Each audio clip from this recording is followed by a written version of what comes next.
Hi everyone. Welcome to this book discussion with Aarushi Bhandari, who is an assistant professor of sociology at Davidson College. And her book, Attention and Alienation: The International Political Economy of Information and Communication Technologies, published by Columbia University Press in 2025, overviews the impacts of information and communication technologies on global society. This is the book that we will be talking about today. Arushi teaches courses on technology, globalization, well-being, and popular culture. She has a National Science Foundation Career Award for her project on mindfulness, technology, and globalization. And Arushi is also working on a second book, which is about technology, algorithms, and reading culture in the United States. Arushi, welcome to Doing Sociology. So excited to talk about your book. Thank you so much for having me. I'm very excited to talk as well. I appreciate you.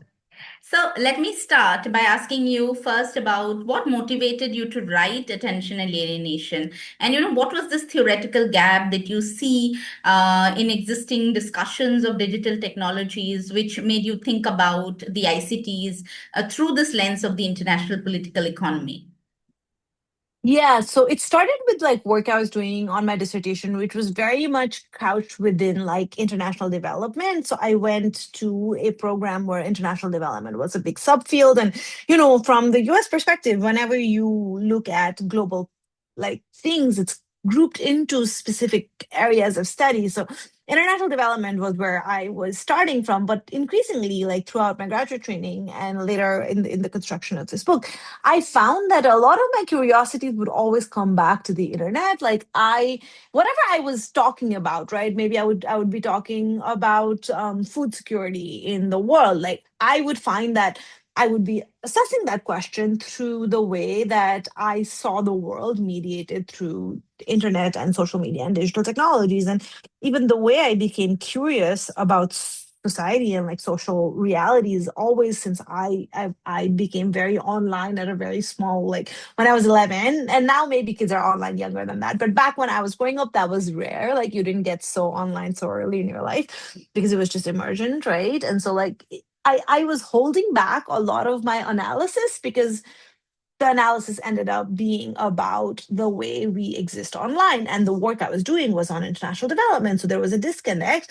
So I finished my dissertation. I very vaguely engaged with technology in my dissertation in terms of like technology expansion, right? Like how many people in the world have mobile phones? It's all of them. Everybody has a mobile phone. But like over time, when this turned into a book, there was a question of like, what is new here truly, like what is it that I'm trying to say? And that's when I realized that at least the stuff I wasn't writing about, the stuff I wasn't saying in my head, had spent all this time using a very explicitly Marxist lens to understand the amount of work that went into being online. And like I really described this as a form of labor, and until then I had not seen anybody explicitly do that because labor to us is something that gets paid. Like labor, we've historically conceptualized as exchanging body and time for money. But in this case, except you're a very successful influencer, you're not exchanging, you're not getting anything back. At the same time, you were talking about influencers who are succeeding and learning they can make money doing influencing.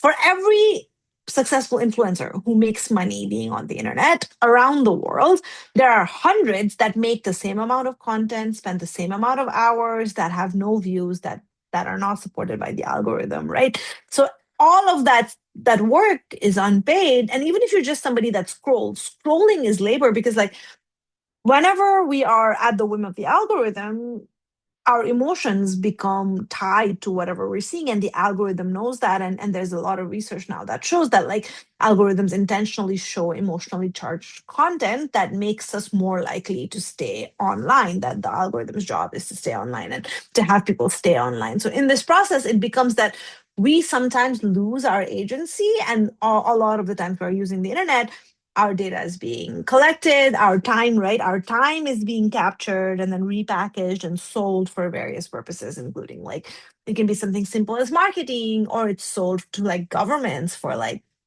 censorship. There's a bunch of different value of this type of data. And so because the data is valuable, because it generates surplus value, and because it requires tremendous investment in time and emotional labor.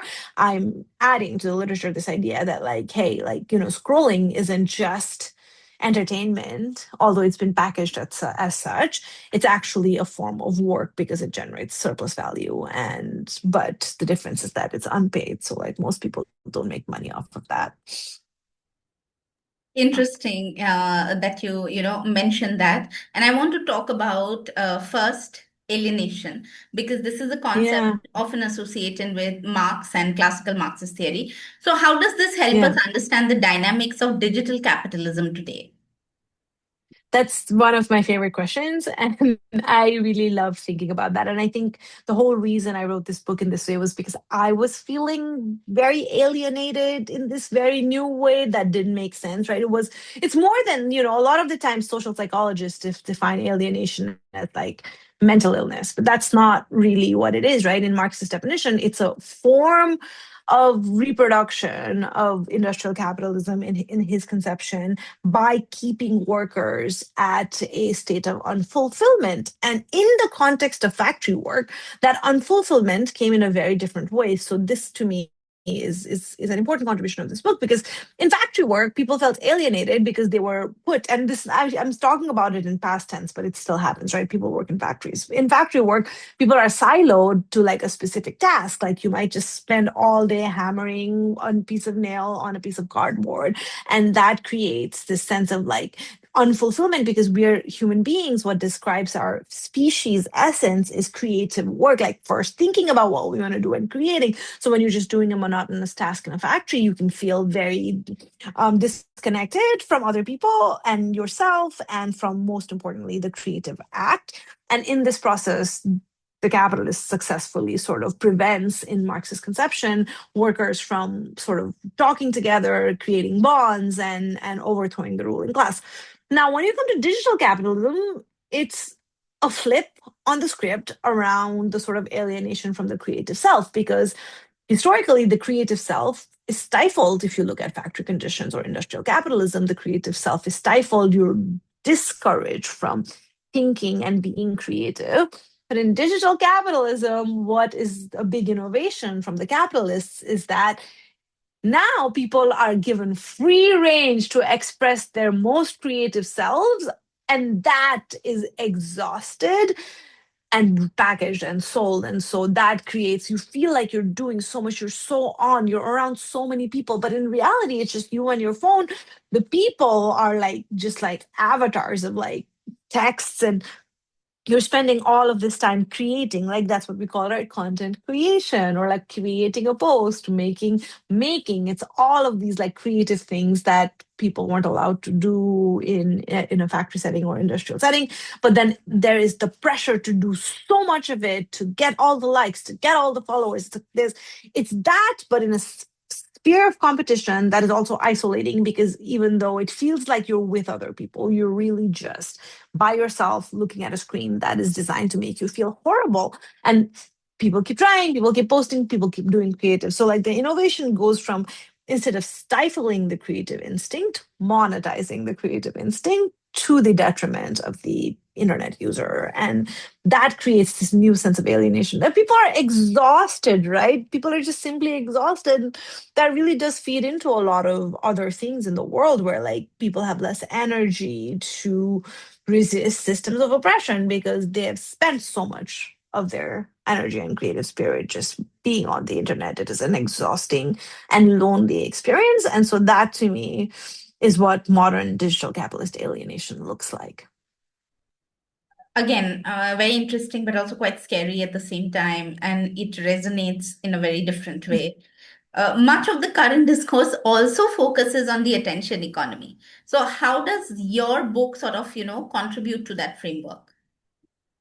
Yeah, I think that by talking about it in the form of labor and alienation, I'm bringing in these experiences. Anytime I talk about this book, so I've given a lot of talks at different universities and in bookstores, and anytime I talk about this, whether I'm speaking to an audience of faculty or students or just the general population, something resonates about my argument with every person, because I'm describing an experience that is felt if you're on the internet, right? Like if you've been on the internet in a meaningful way in your life, the thing I'm describing, where, oh my God, it doesn't feel good at the end. It's like you're giving a piece of yourself away for free, and it doesn't feel like entertainment, and it doesn't feel good. Like, there is, I think the one thing is the like simplicity of my argument that makes it more accessible to a broader population. So people talk about attention economy in all kinds of different ways, and there's a lot of great work that has been done before me. Jenny Odell's book, How to Do Nothing, very popular book, like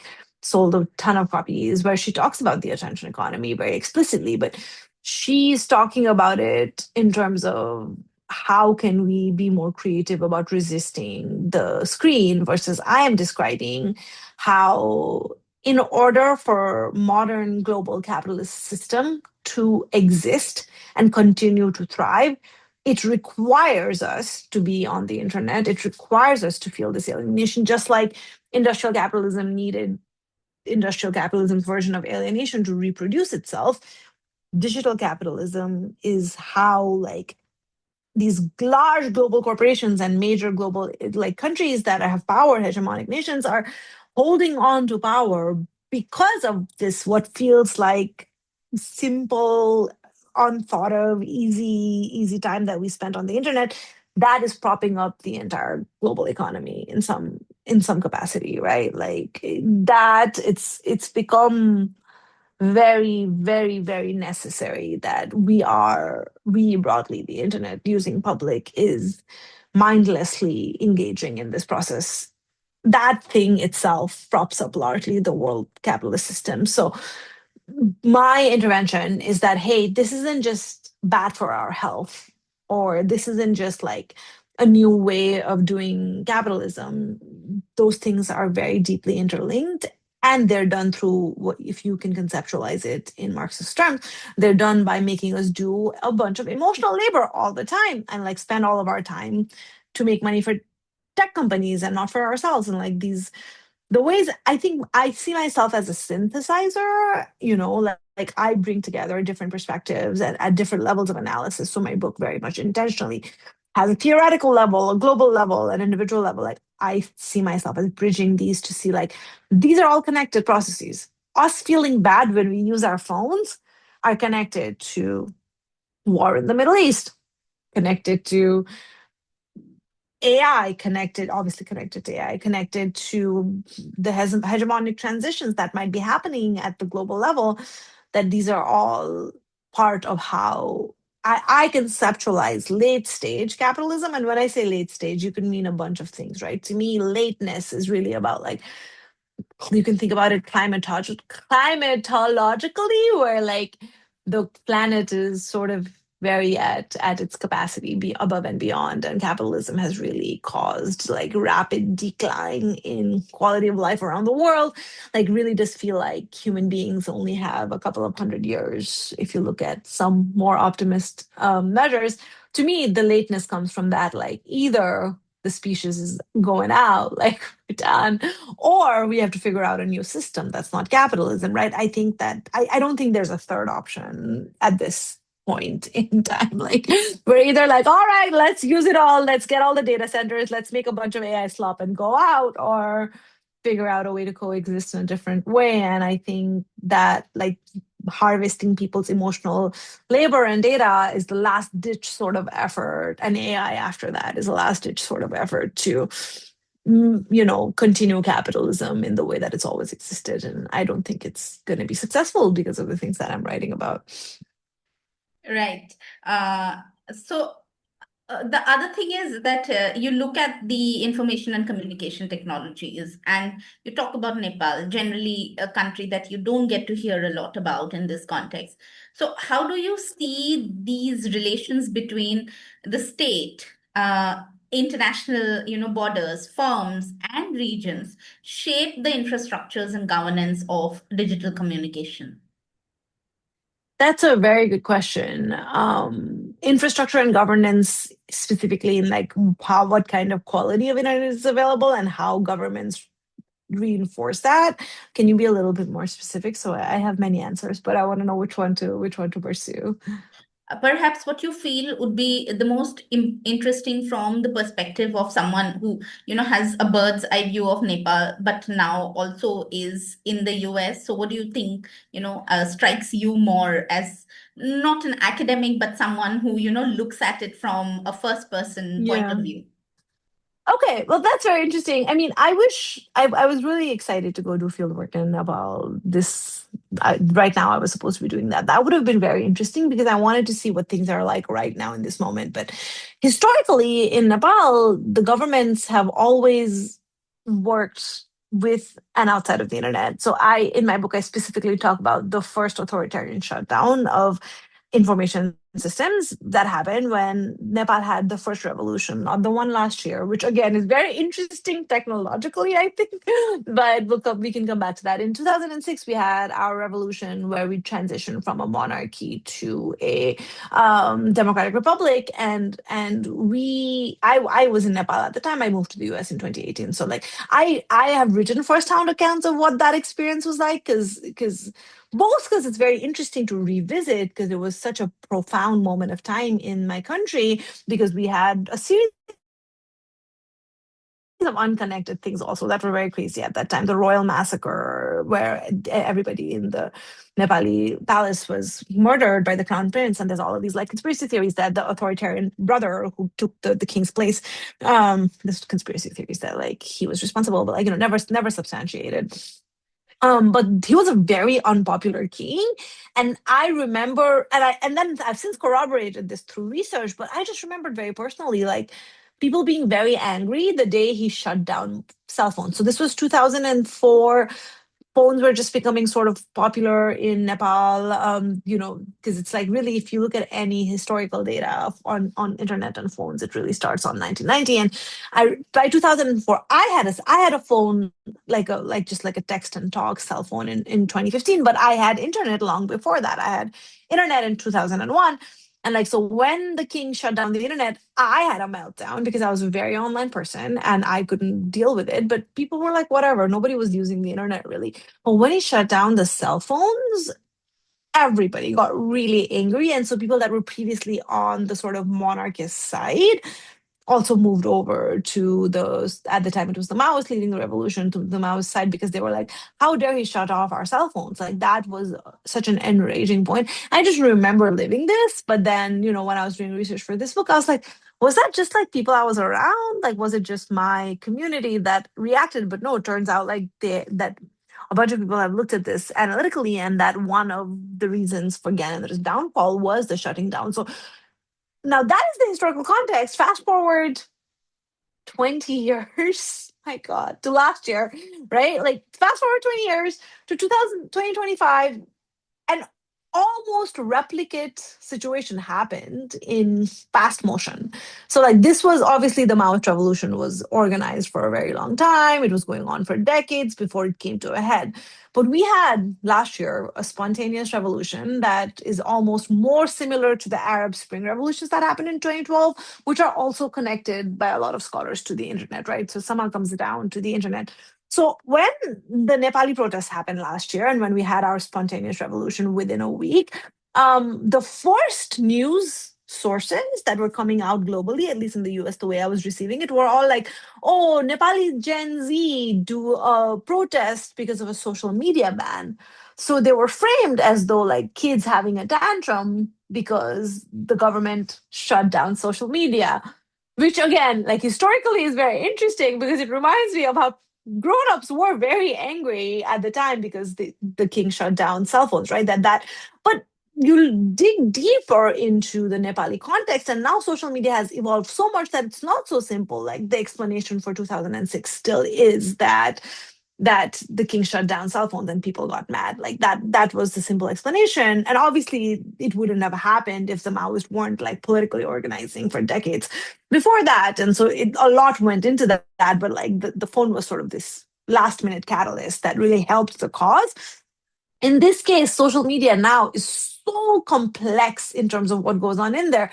So the media was reporting, and I have to say, this is one of the greatest examples I've seen of fighting disinformation in my life as a scholar of the internet. This is one of the coolest things I've ever seen. The kids went around like reposting, correcting, putting community notes on all each and every single post that said this was a social media ban, saying this was not a social media ban. What was happening was that we were using social media to communicate about corruption in the government through like this Reddit, and they had this like TikTok trend because Nepal doesn't have TikTok banned, or at that time it wasn't banned, and they were like talking about this extreme corruption happening amongst the children of the government officials, and they shut down social media to stop that movement activity from happening, right? By contrast, if you look at 2006, the research shows that people who had cell phones were not actually using it to do movement organization, that Maoists had their own like communication channels that were not digital technologies. In this case, it was, right? It was a very complex web of like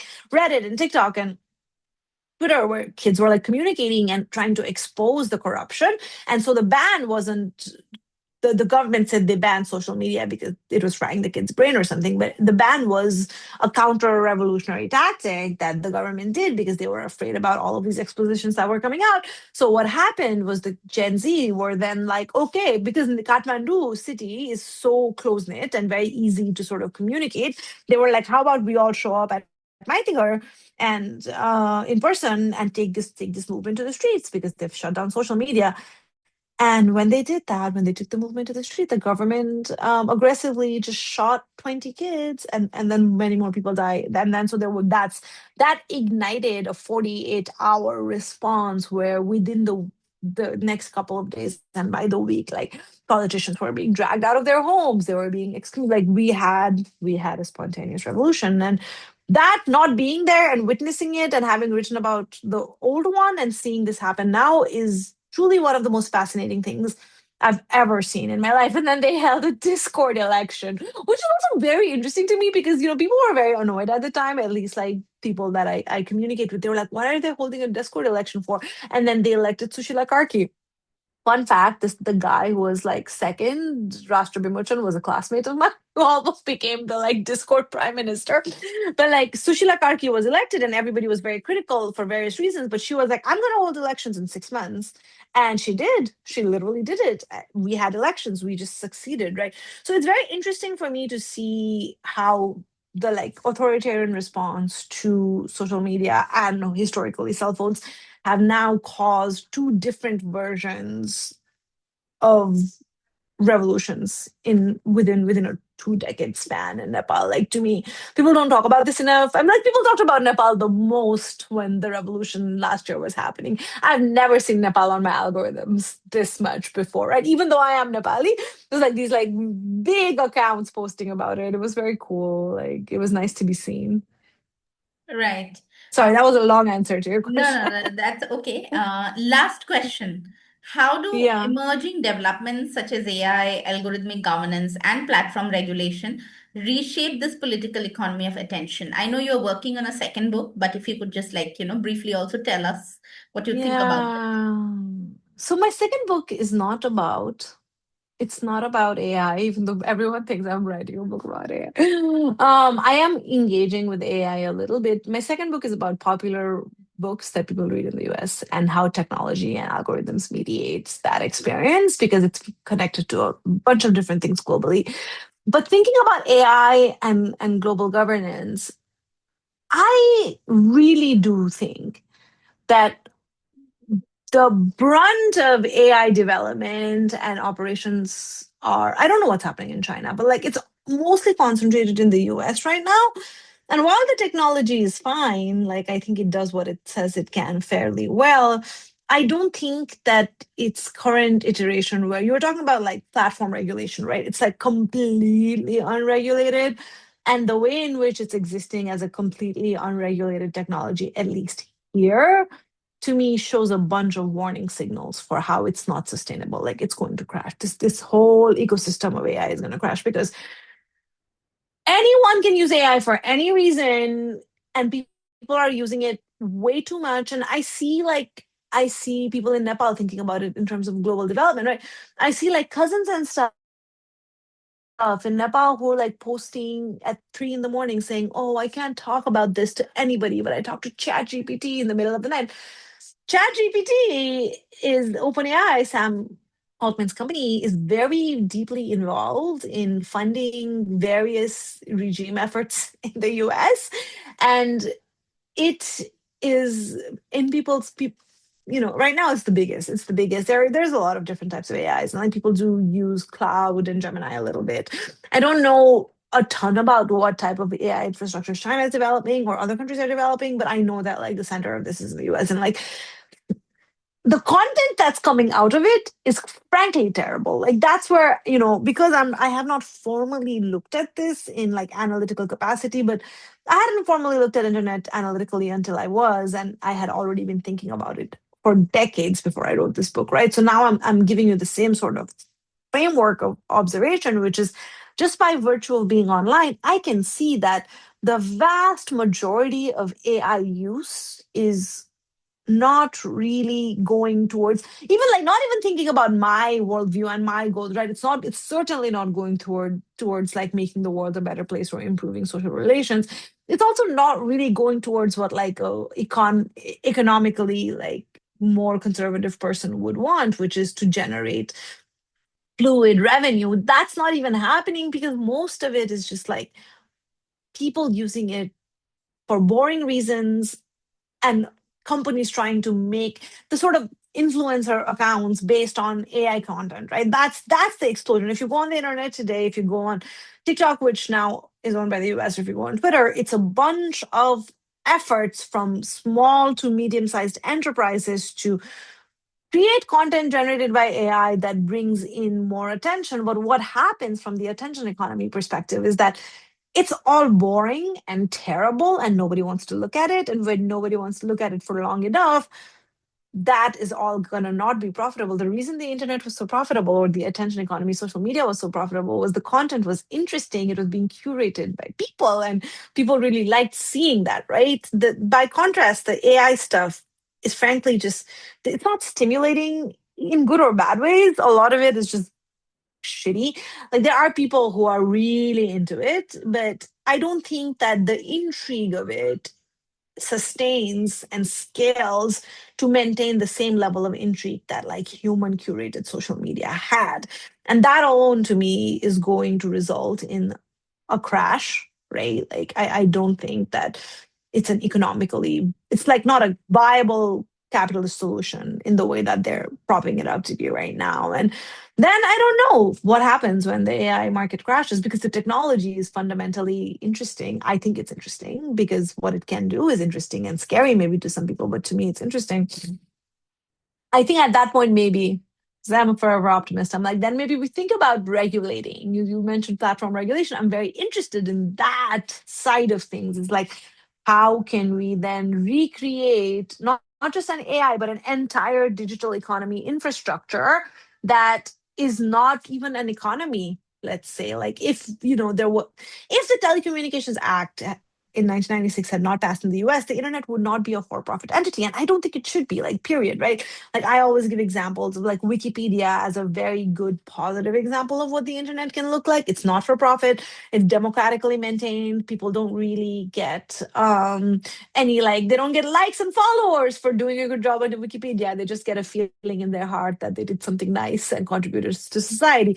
It's run on volunteers. Like that, it's not, Wikipedia has labor and democracy in the way it's operated, and it works within the internet. And Eric Olin Wright, who was a very prominent sociologist, wrote about it in 2009, how Wikipedia is an example of a utopian system. And he wasn't talking about systems like internet systems. He was just looking at like all over the world in real life in the internet, like where places of utopian characteristics can exist. And Wikipedia was an example then. This was before the attention economy, right? Attention economy started with the cell phone in 2008, and this book came out in 2009. So Wikipedia to me is the ideal prototype for what a reimagined platform system can look like. And to me, it has to be decentralized, it has to be nonprofit, there has to be no sort of storing and exchange of data, and like something that's as powerful as artificial intelligence, like that requires licensing. I think people that have not finished college should not have access to AI, frankly, because they're not going to learn how to think critically. Once you've learned how to think critically, maybe under certain conditions it makes sense to use it. But if it goes on as it is, it's going to cause massive cognitive decline, and I don't know that that's worth, I like stuff, I don't think it's going to happen just because I think it's going to crash. But I think then, like, I'm hopeful that the crash will be tough, right? Because I was talking to you about this before we started recording, but it's very different than the dot-com crash of 2001, where the internet was an emergent technology and not the sort of dominant technology propping up the US economy. And now it is the AI economy right now is what's propping up the US, aside from like military and all of that. So if it crashes, the effects are going to be felt globally in ways beyond how we're already feeling them right now with the multiple wars and all of that. So like it's not going to be pleasant when the AI bubble bursts. It's going to suck and it's going to cause a lot of negative effects. But I think the bounce back from that, there's a real opportunity there to create something that's better and healthier, and just not all the way through, right? Not just AI, then like platforms like Instagram. We don't, maybe no more Meta. We just have more platforms like Wikipedia or Signal, or things where there's a lot of like authentic human communication without extraction. That's my goal for the internet. Let's hope that some of this comes true. So Yeah. thank you. Yeah, thank you, Arushi, for that, very riveting conversation. And I hope that our audience reads your book and, has a lot to Oh. learn about emerging technologies, the internet, the political economy, etc. So thank you once again. Thank you so much. I really appreciate you. And hi to all of your listeners. Yeah, thank you.